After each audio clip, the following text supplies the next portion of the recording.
Today I have an incredible story of forgiveness to share.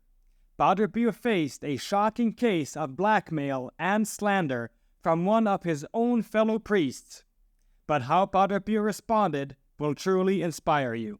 Stay tuned to hear the story. Welcome back to our YouTube channel following Padre Pio.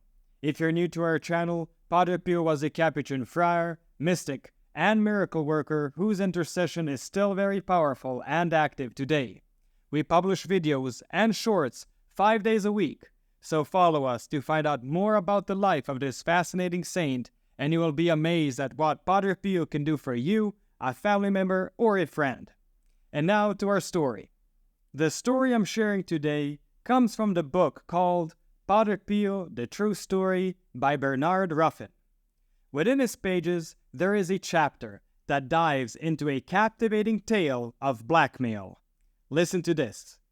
Toward the end of 1925, Giovanni Miscio, one of the priests at San Giovanni Rotondo, who held a deep hostility towards Padre Pio, wrote a book that aimed to tarnish the reputation of Padre Pio and his family.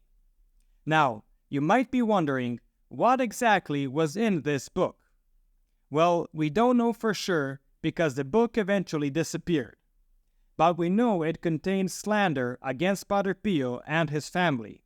More specifically, Padre Pio's sister, Pellegrina Forgione, who was considered the black sheep of the family.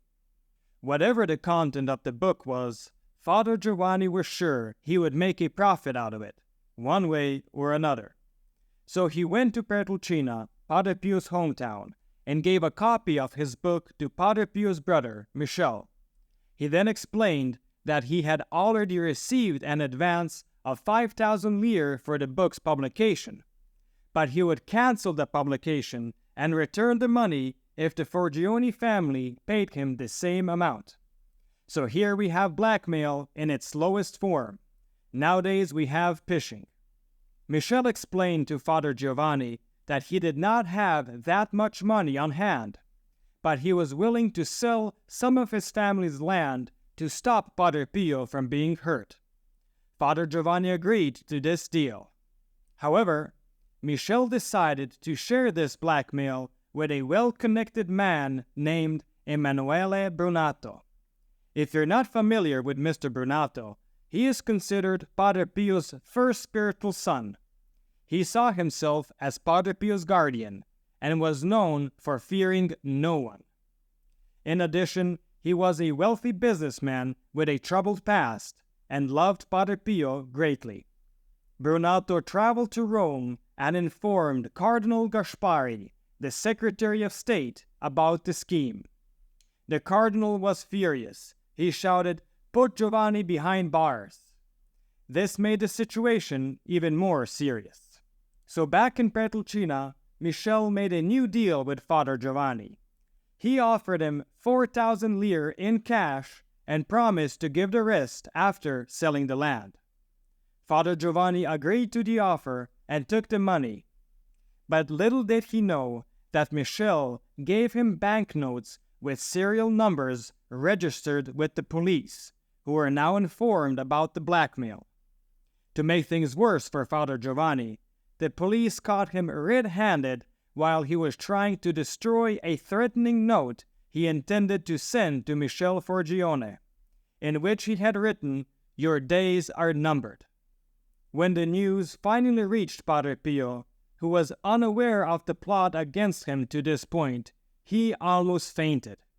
He tried to convince his brother not to file a complaint against the priest, but Michel refused to listen, insisting, "It is my duty to defend my brother against slander." When Padre Pio continued to insist that the case not be taken to court, Michel informed him that they would not see each other again until the process against Father Giovanni was underway. Padre Pio then contacted his brother's lawyer, Mr. Caprile, who agreed to a meeting. They spoke for about an hour in Padre Pio's cell, and at least one friar heard the two men shouting at each other. I guess that's just how people do business in that part of Europe. When Caprile finally decided to leave, Padre Pio grabbed him by the hand and implored, "Promise me you won't allow Don Giovanni to be convicted."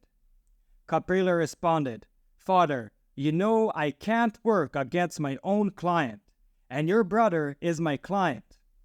Padre Pio was furious. "I've said all that needs to be said. I'm sending you to ensure the priest isn't condemned." "Since it's your wish," the lawyer humbly replied, "and since you're giving me an order, I will do everything to soften the circumstances and save the priest." Once Caprile left, Padre Pio began to pace around his cell, shaking his head and shedding tears. He kept repeating, "A priest behind bars, and it's all because of Padre Pio."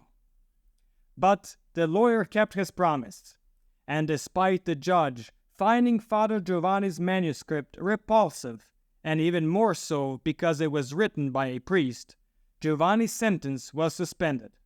While Father Giovanni was never disciplined by his superiors for his criminal activities, he approached Michel and Padre Pio to seek forgiveness. The two brothers also reconciled and warmly embraced Father Giovanni, assuring him that all was forgiven. Until his passing, 40 years later, Father Giovanni continued to visit the convent regularly to see Padre Pio and request his prayers. End of story. In this wonderful story, we witness Padre Pio embodying the very essence of Jesus' prayer. "Forgive us our trespasses, as we forgive those who trespass against us." Padre Pio's heart knew no grudges, and revenge was far from his thoughts. What strikes me as profound in this story is Padre Pio's wisdom. He knew that showing mercy would be more beneficial for Father Giovanni's soul than passing judgment. As it turns out, he was right. Father Giovanni repented and spent the rest of his days as a faithful follower of Padre Pio. Thank you for listening. Please give our channel a boost by continuing to watch another video. This will help with the YouTube algorithm. I have recommended some videos especially chosen for you on the end screen. Or just click on one of the links in the description below for a full selection of great Padre Pio stories. Or our playlist, Padre Pio Thoughts for the Day. And don't forget to enroll your Mass intentions for next Friday's Padre Pio Holy Mass. You will find the link in the description below. And stay tuned for the next video on the life of Padre Pio.